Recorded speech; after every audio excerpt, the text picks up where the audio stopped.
All right, so I think it's time to start.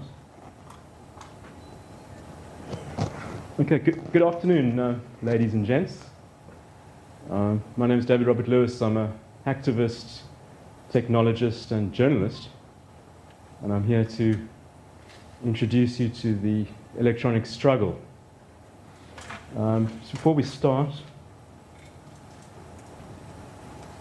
I've got to give you a disclaimer. This is not a chat about distributed denial of service attacks.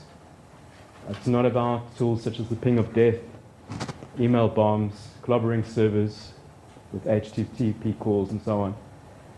And this is definitely not a talk about penetration testing. However, some of the material and the events related here may refer to a previous epoch, a time when that kind of thing was considered legal, ordinary, even de rigueur. So if any of you feel uncomfortable about the content of my discussion, you're most welcome to leave the room. I'm hoping that you're going to stay with me and you're going to take a journey back to ancient times.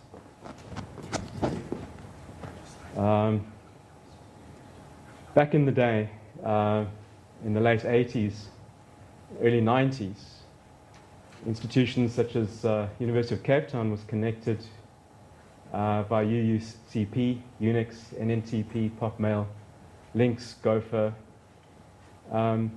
Most of those facilities were under lock and key. If you were enrolled in a PhD program in the right faculty, you had access to what was then also referred to as the internet.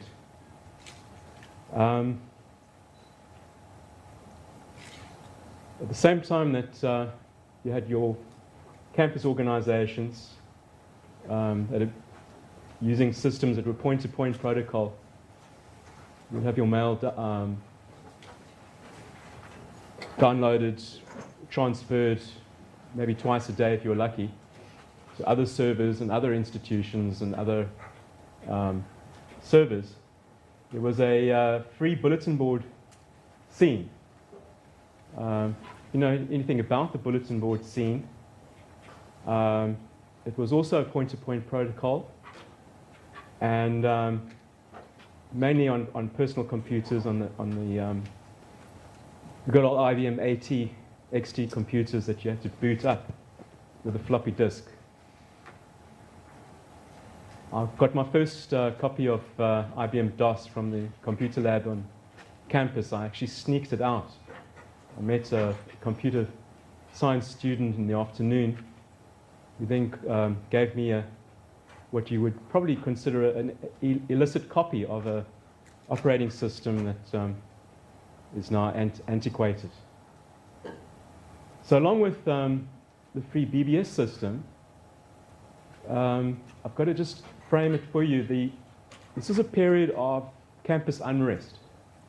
In 1987, the whole of the University of Cape Town was closed down as a result of unrest, student revolt, and the South African police, the apartheid regime, was waging a war of attrition against communism. And they came onto campus to give the communists on campus a lesson. And they sjambocked students in the library, tear gassed the campus. There's some interesting pictures of the UCT enveloped in tear gas, helicopters flying overhead, riot police. So I got caught up in the throngs of this whole unrest. I was a naive student, although I'd been politically active. I joined various organizations. And during that same year, the organizations such as the End Conscription Campaign, various other NUSAS affiliates were banned by the Minister of Security. And so that's just some of the context of this. So while the anti-apartheid movement was organizing against the apartheid state, you had the emergence of a variety of networks that helped to connect the anti-apartheid movement with the outside world. So what is significant about this time is that there arose a bulletin board system known as WorkNet, which was really in opposition to the government-sponsored video text system known as Beltel, which was based on a French system. If you were a law-abiding citizen, you could order a Beltel system. There's a picture over there of something very similar. And so the big corporates and the banks and the apartheid regime delivered information via the sort of very first an information system. People who were now opposed to that system, I must admit I never actually got to use a Beltel system. It would have been quite interesting to hack into it. I know Julian Assange, and he's got a novel detailing some of his exploits. And one of them is using what was an Australian, very similar Australian system to hack into NASA and the Pentagon and so on. So I came out of the bulletin board system, the WorkNet, and I used WorkNet. I'll dial up into WorkNet and connect to GreenNet, PeaceNet, eConnect. I'd read my news on the NNTP system, which is the Network News Transfer Protocol. And there are a number of organizations which are worth mentioning. The Computer Education, Cape Computer, so it's the Community Education, so Cape Educational Computer Society, right? And the other organization is the Computer Resources Project, known as CRIC.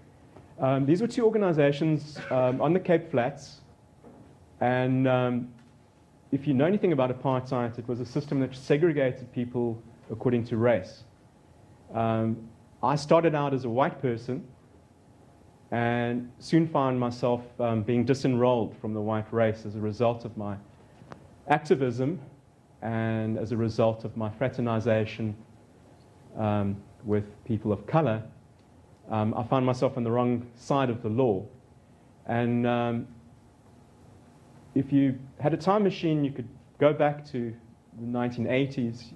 And if you went to CRIC or KEX out in Athlone, you might find a person such as Douglas Reeler and a modem also dialing into WorkNet and organizing on labor issues, on social justice issues.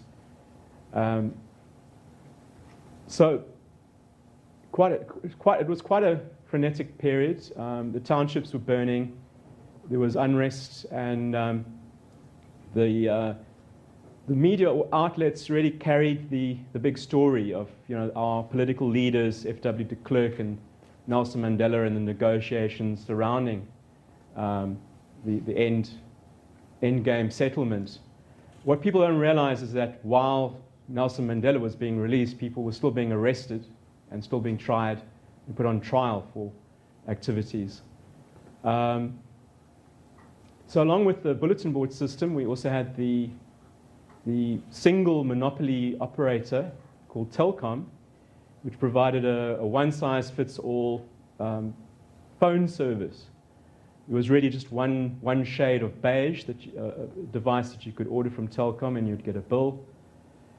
And significant about that period in the 80s was the emergence of your PBX systems, your pay lines, gaming lines, and sex lines. So if you happen to read the classified section, you'd find a bunch of adverts advertising various gaming lines, telephone informational services that took money off your bill, and you dialed into those pay services via your phone.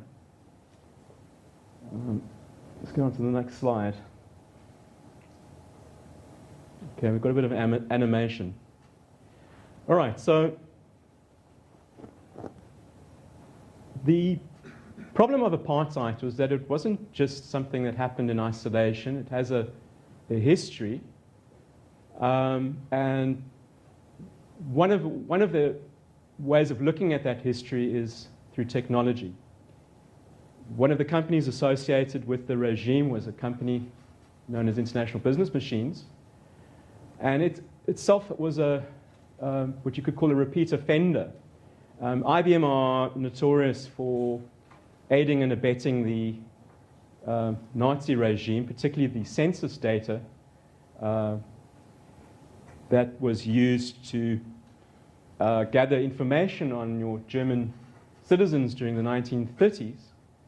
And what's important about it, let's just look at the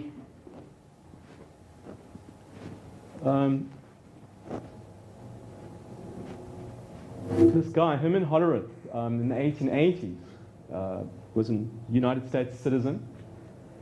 He came up with a tabulating machine using punch cards. This was the early information processing systems of that time. And IBM, being an emerging global company, ended up with a subsidiary in Germany known as Deutsche Hollerith Maschinengesellschaft, DHMAG, 1910. So we already, before Hitler had arisen to power, there was the power provided by the technology to achieve ignoble ends. So you had a simple card system, tabulating system, that was then used by a regime that had based its race theories on earlier scientific racism. You might know of a science called pseudoscience known as eugenics. So Hitler proceeded to implement an information gathering experiment on the German population and gathered data such as your ethnicity, your height, and so on, and used that information, particularly notorious in the German death camps, which are also known as concentration camps. And so as a Jew, I'm quite fascinated by the way that technology has been used by fascist regimes to control populations. The apartheid state, which began in 1948 and ended officially in 1994, similarly gathered information on its population. It used similar data processing equipment, also designed and produced and leased by International Business Machines. And I'm going to get into the case. There's a long-standing case. But before we get there, I've got to relate a story. It's a personal story related to my activism. Because in 1989, I wrote a letter to what was then a sort of a cyberpunk magazine produced by Queen Mu and R.E. Sirius to West Coast personalities. It was transitioning from, it was previously known as high, it was a high space or something, headspace.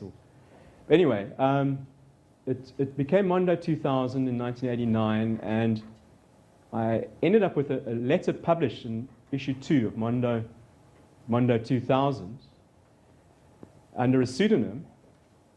And it detailed in sort of general terms the problem related to the personal computer, the good old XT and AT, and the use of this new technology, emerging technology at the time, to apprehend and surveil activists. There was a particular instance where a couple had gone to an ATM and their card issued by the bank had been swallowed by the machine, and they'd gone into the bank to retrieve their card. And the manager of the branch told them to wait.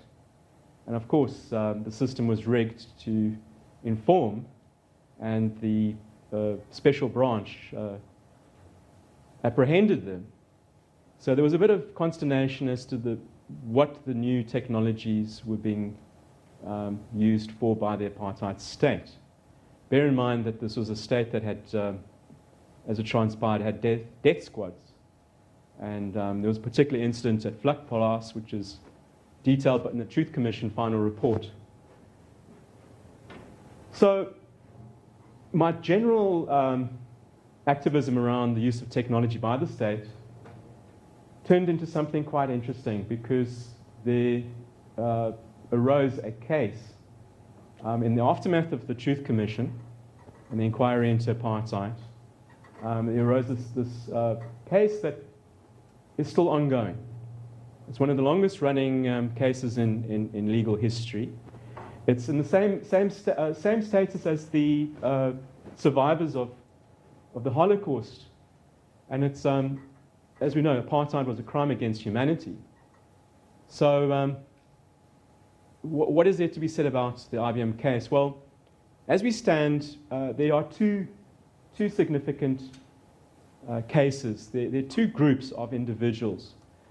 The one is not such a large group, and recently this year, the case which is Insabeza versus IBM and also the Ford motor car company, that case has essentially expired. It's come to its as far as it can go through the United States legal system. It went to there was a number of petitions, because all the litigation is based upon the Alien Torts Act, which allows, and in its form as it stood, allowed foreign individuals to sue United States corporations if you could prove that the US corporation had intent and had somehow engaged in gross violations of human rights. The problem with this litigation is that there's been a trend towards limiting the ability or the aegis of the Alien Torts Act, and a court, one of the lower courts, found in favor of IBM and Ford company. And so it's turned really into a very complex piece of litigation. If you read the documents which have been filed by the bigger group, which is the Kulimani case, which they represent some 100,000 survivors of apartheid. Many of them were victims of torture and various rights violations. Some of them are widows and orphans of activists who were killed at Vlakplaas. If you look at the manner in which the documents have been filed, in my honest opinion, speaking as a layperson and as a journalist, it appears that the case has been filed with regard to what is known as grand apartheid. It's the problem of the denationalization of South African citizens who were classified as black by the government. If you know anything about apartheid, one of the policies was to remove black citizens from citizenship, so that you had a white country and then you had these homeland states that were supposedly independent homelands, none of which were recognized by the international community. So the problem of proving intent, it's a lot easier to prove the census information and the gathering of census data, such as race criteria, and bloodline and blood criteria, and the issues of blood quantum. And I'm someone who's fallen foul of this pseudoscience, where I've been myself have been disenrolled from the so-called white race as a result of issues of blood quantum. And as you know, it's very difficult to prove. If you look at your DNA, it's very difficult to prove that there is such a thing as race, because the science tells us that innate adaptations such as hair and skin color are not indicative of a separation between the species. We are all, biologically speaking, the same species.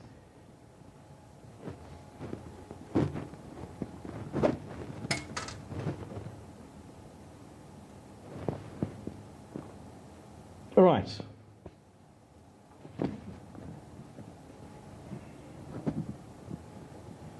I'm a person who went from the Apple revolution, the Apple II revolution, the small BBS movement, and Workinet. And shortly after Chris Hani, who was the leader of the Communist Party in South Africa, was assassinated, I ended up in self-imposed exile on the west coast of the United States of America. So the end stages of apartheid, I was out of the country in 90, we've gone one step ahead, I think. The picture, by the way, is just a picture of two kids at Club Megatripolis on the west coast with a PowerBook 180, very similar to the one that I was carrying around at the time. So what happened in 1994? Surprise, surprise, we went from the BBS systems, where you had point-to-point protocol, to a totally new way of communicating. The TCP/IP protocol, essentially, as far as I'm concerned, it was the introduction of the internet as it is commonly referred to, because instead of going to point, you were issued your IP. You could produce your own IP. You'd, instead of going through a bulletin board, you go directly to a server where you were given an IP address. And at the same time, we had Tim Berners-Lee and the World Wide Whoosh, which was also the World Wide Wait. I had an account on a bulletin board running Unix. It was Berkeley Unix. And it's quite a popular bulletin board known as the Whole Earth Electronic Link. So all of this was superseded by the World Wide Web. Myself, I experienced the unbundling of Mozilla and Netscape Navigator, which arrived on my PowerBook 180 as zipped files that I downloaded from. They were actually given to me by Wes Thomas, who was then the editor of Mondo 2000. And unzipped the file. Next thing, I'm surfing using a graphical user interface, and there wasn't much that you could do. There were a couple of other online, like America Online and a couple of places, but for the most part it was a totally new frontier. You could log into the academic community. So I logged into Stellenbosch University from the West Coast. I could surf the card catalog at the institution. And this new world of the internet presented all sorts of opportunities. As an activist, I thought this was an amazing opportunity to engage in what became known as hacktivism. The word hadn't been coined at the time, but in 1994, people might know of this if you're old enough. The Prime Minister of Great Britain, a man by the name of John Major, his government, it was a conservative Tory government, implemented a series of laws which outlawed music with a repetitive beat, criminalized outdoor music festivals, and it was really aimed at the underground rave culture scene of the time, which was, if you might know about it, was based on electronic music and became also later known as the trance music scene. So what happened? I was part of a bunch of infonauts, hacktivists, and ravers who grouped together, and we, at that point, being a bunch of kids, we were known as the Zippies. Zippies stands for Zen-inspired, pronoid, profound, peace professional. Pronoid is the sneaking suspicion that the universe is a conspiracy on your behalf. So our tactics, we gatecrashed a book launch by the late Tim Leary. He was launching a book on chaos and subculture. He had jumped on the bandwagon, and technology was the new drug, so dropping the internet or hooking into the internet was the next best thing to taking acid. And I what did I do? I hacked into his account on the well. I managed to get hold of his password, which I believe, if my memory serves me right, his password was Smile Squared. And we forced Mr. Leary to email bomb his arch enemy, John Major, with a protest message demanding an end to the criminal justice bill. The problem with being the first person or the first bunch of people to do this was there was no way of knowing what the reaction would be. This is a year before the Italian net strike, which was also an online protest. And it came after, if you read Julian Assange's book, it came after there was an internet worm which broadcast messages, anti-nuclear messages. So what was the next thing that happened after we were trashing John Major and Her Majesty's government, HMS John Major, and the criminal justice bill, and also likewise CCing and becoming a total nuisance, disrupting MPs' communication and pinging servers and removing their ability to communicate with their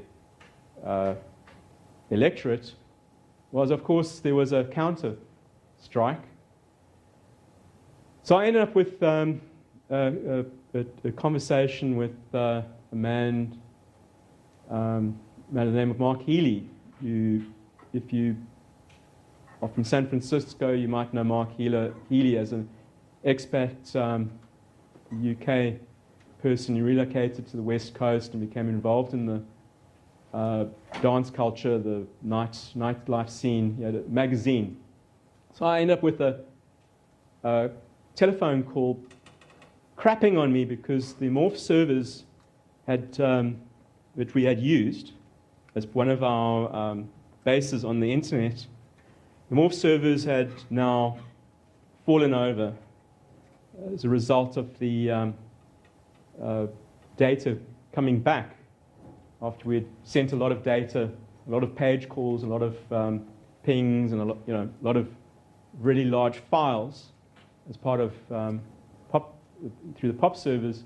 All of that ended up in the Morph servers going down, and of course, Morph was a community that had come out of the bulletin board scene. It was a community, there were a lot of people, whether it was LGBT community or the rave community or various other communities. So everyone was irate that we were being bad cyber citizens, that our activism had essentially created a disruption of the communication. Needless to say, the feds decided to once again crack down on the fiend of the day, which if you read the press and if you looked at watch Hollywood movies, the hackers were the enemy, and there was a witch hunt against the use of computers, adolescents, teenagers using computers and causing disruption on the internet. And one of the individuals who was unlucky enough to come up against the federal government, and I believe it's because he had done some penetration and he had copied also files. He'd essentially stolen information as far as I know. But Kevin Mitnick was a member of the LTOT 2600 hacker community, and the feds really came down hard on Kevin, and he ended up with a trial by Hollywood. The crazy thing about it was that Kevin was arrested on my birthday, which was the intervention of the UK was in September of 1994. 1995, on the 15th of Feb, which is my birthday, Kevin Mitnick was arrested. There was a trial by Hollywood, and he ended up serving hard labor in a state penitentiary, and ended up with a long-standing campaign to release Kevin. The intervention, which there was a public event at the Tim Leary book launch, was covered by Berkeley Free Radio, who based in Oakland, and later also there was a couple of articles appeared in Hackblock. But for the most part, that entire experience has been deleted. We don't exist. If you read Wikipedia, even the Italian net strike doesn't exist. Hacktivism somehow starts in 2005, if you read your Wikipedia. Another point I want to make about this period that I spent on the West Coast was this guy by the name of Phil Zimmermann. In 1991 released a piece of software known as PGP, pretty good privacy. And under the Clinton administration and Al Gore, you had a couple of attempts to stop the encryption of information. And the US, there was a case against Phil Zimmermann for PGP. Yeah, you're free to leave. Should just wait for you. Right. PGP was created in the shadow of the Clipper chip fiasco. It was the media's way of explaining the problem of surveillance, and the fear was that your chips that you had in your phones or your computers would be used to record your conversations and to surveil. So PGP was now supposedly the solution to surveillance. The United States government cracked down on PGP. The reaction from the community, the crypto freak community and the cypherpunk community, was to upload copies of PGP on every server that they could possibly imagine. And the result was that the United States government was forced to drop its case in 1996. The case involved restrictions on exporting crypto, restrictions on the type of crypto that you could have. There was a NSA standard that they thought that ordinary citizens shouldn't be in possession of. And they tried to essentially make it a crime to be in possession of pretty good privacy. All right. So when I returned back from exile in 1995, I was all fired up by the crypto wars and early hacktivism. I began a private campaign ready to create awareness around the internet and around issues to do with access to information, privacy, and information freedom. I attended an event hosted at the iCafe, which no longer exists. It was the first internet cafe. The internet cafe was a big scene at the time in Long Street. And there's a picture, that's me right there in front of a monitor, campaigning Minister Palo Jordan in an event which was the first time that an MP had used IRC to communicate with the electorate. So a bunch of us at the iCafe, including Stephen Garrett, chatted online for the very first time using a new technology of the internet with our minister. I faxed Jay Naidu, who was also Minister of Communications.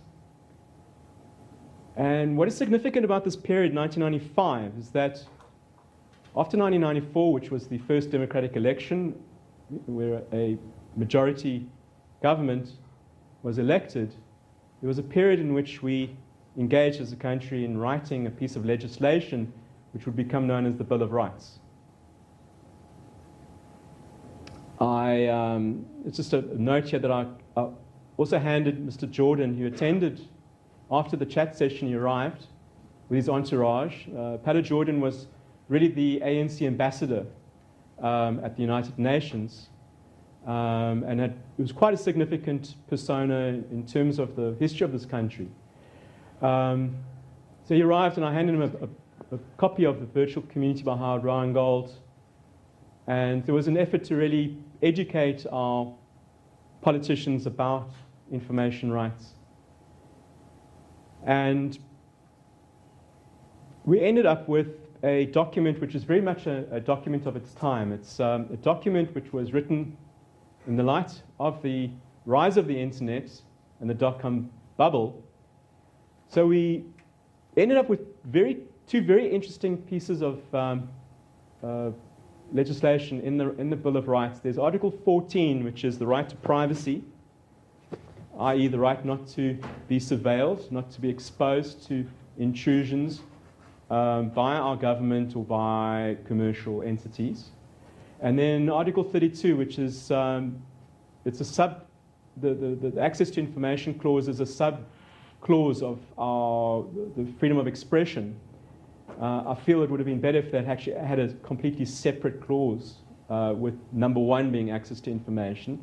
But be that as it may, we have an article in our Bill of Rights, access to information, which is defined as the freedom to receive and to impart information. It was very much based on the model of a modem dial-up handshaking itself with the server, that any interruption of that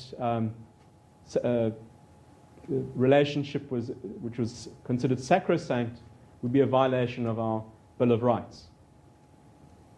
I sent a letter to Wired magazine. Needless to say, my letter was extracted and turned into a snippet authored by some other individual about the new rights that we had in our country, where previously I don't think there was any nation on the planet that had gone so far to protect information access and privacy rights through legislation.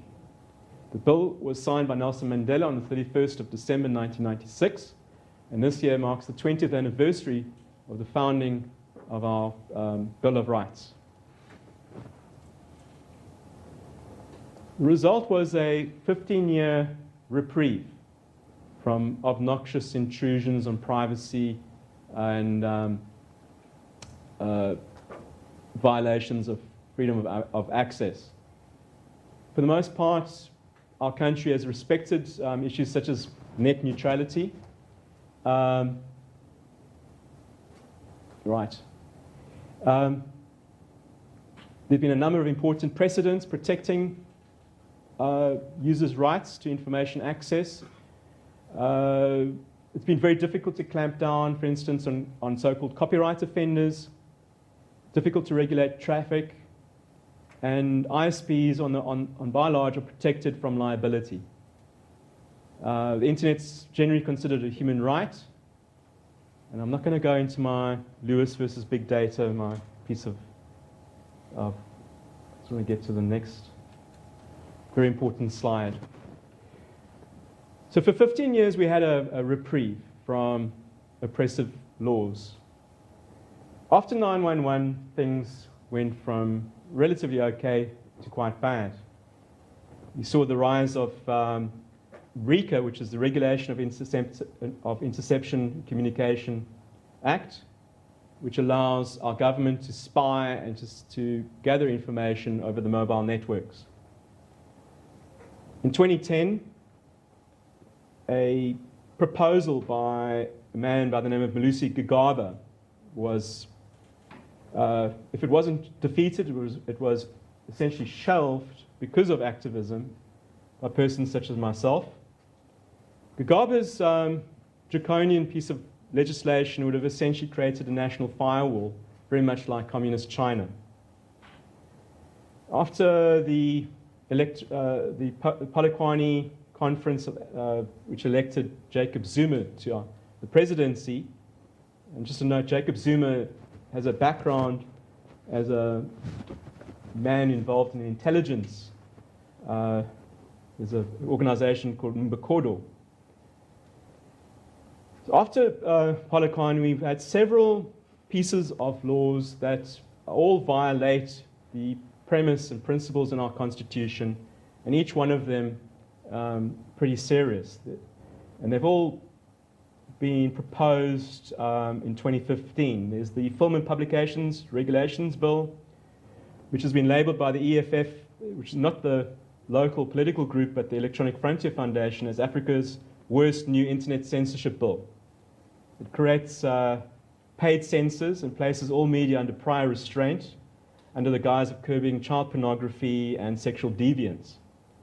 It also envisages gathering of fees for online content distribution as a new source of unlimited revenue. It's essentially physically impossible to enforce the law because it would create a massive bottleneck. And as we know, the terabytes of information and data that coalesce around the internet on a daily basis would just pile up outside the Film and Publications Board. They would never have enough human hours to vet all the information that would come under the aegis of the legislation. There's another bill which is particularly noxious, which is the Cybercrimes and Cybersecurity Bill, also introduced last year, in which the mere use of a computer or opening a terminal creates grounds for suspicion by the authorities. The bill essentially treats Unix and Linux as a virus. So any of the net tools that you find commonly used on Debian are somehow scary stuff that needs to be dealt with by the lawmakers. The bill, in its current form, allows for extradition of so-called cyber criminals, i.e. suspects. And the problem with the manner in which the bill has been framed, it creates a situation where the federal government and Hollywood, who are the main protagonists here, where Hollywood would be able to extradite copyright infringers, serial copyright infringers, persons that are deemed to be suspicious for trial in America. There are precedents in the United Kingdom where users have been flown over the Atlantic to face trial for various abuses online. Another piece of legislation which people need to look at is the Copyright Amendment Bill, which restricts permissive licensing, in particular the GNU GPL and Creative Commons, which are permissive licenses. The problem is that it draws all information and everything to do with data and computers and technology under the copyright laws and creates a default where everything that is produced is deemed to have been produced in terms of the bill. So there's no way out. If you read the bill, you're not allowed to sign a contract that would be an escape out of that system. You can't sign a private contract. It's very much a piece of legislation drawn up by socialist bureaucrats who wish to control the private individuals. I'm going to hand out copies of, I think I might have brought it with me, or possibly even left it. Just a quick one. I wrote a document called the Electronic Freedom Charter. It's a rewrite of South Africa's Freedom Charter, which was the basis for the Bill of Rights, just in a kind of egalitarian, idealistic, adolescent, if you will, manner that the internet shall govern, all computer platforms shall have equal rights, users shall share in the collective wealth, the new media shall be shared among those who work it, all users shall be equal before the law, all shall enjoy equal digital rights, there shall be leisure and gaming, the doors of learning and culture shall be opened, there shall be chat rooms, computers and comfort, there shall be peace and friendship, and these freedoms we will fight for side by side through our routers and modems until we have won our liberty. Each one of those points is, there are a couple of sub-points in the document which is available online, and I'm going to end it there. So thank you very much for listening to me.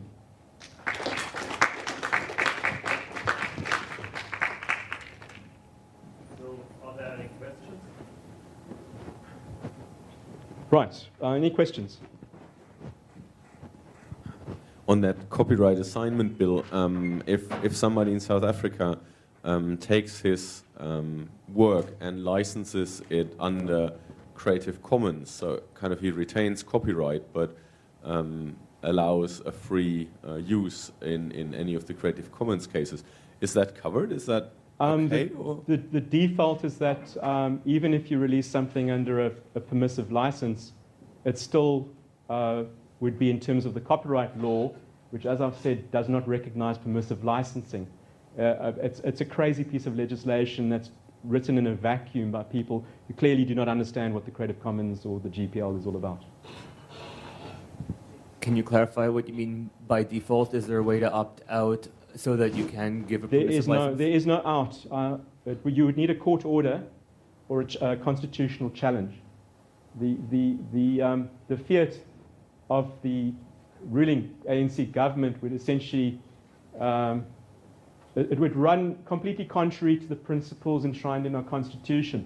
It would essentially these bills create work for attorneys.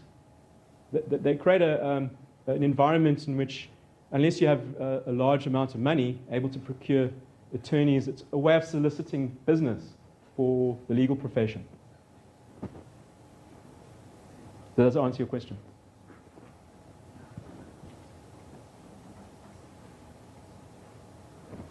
There's one over there.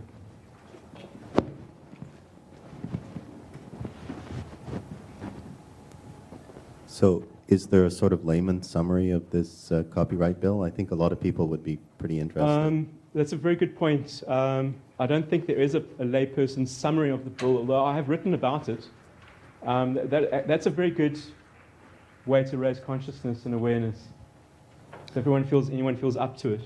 Well, if I could respond to that before I say what I was going to say. The Right to Know campaign, r2k.org.za, has summarized these bills from an activist point of view. All right. Okay, and then just to rewind, during the talk, there were 2 points that David touched on, which I would like to sort of slightly elaborate for people who are not South African. Firstly, at the time of World War II, the people who were to come to power in 1948, including a future prime minister, were so closely associated with Nazism that they were interned in internment camps for the duration of the war. And some of their supporters who had been to Germany at the time of the Olympic Games just before the war actually re-infiltrated the country by submarine and things like that. And the Nazi regime had actually planned what it was going to do with the entire world if it won the war, which it thought it would do. And their plan for South Africa was to hand over to those the Afrikaner nationalists who actually won the 48 election. Right. So that's what we were dealing with. That's an interesting point, Michael. There's evidence, and the evidence is quite interesting. There are cards issued by the National Party, the same party that came up with the apartheid system. That same party was an affiliate of the international white Gentile movement, and the cards issued during the 1930s and 40s carry the swastika. Thank you all. We're off now. Awesome.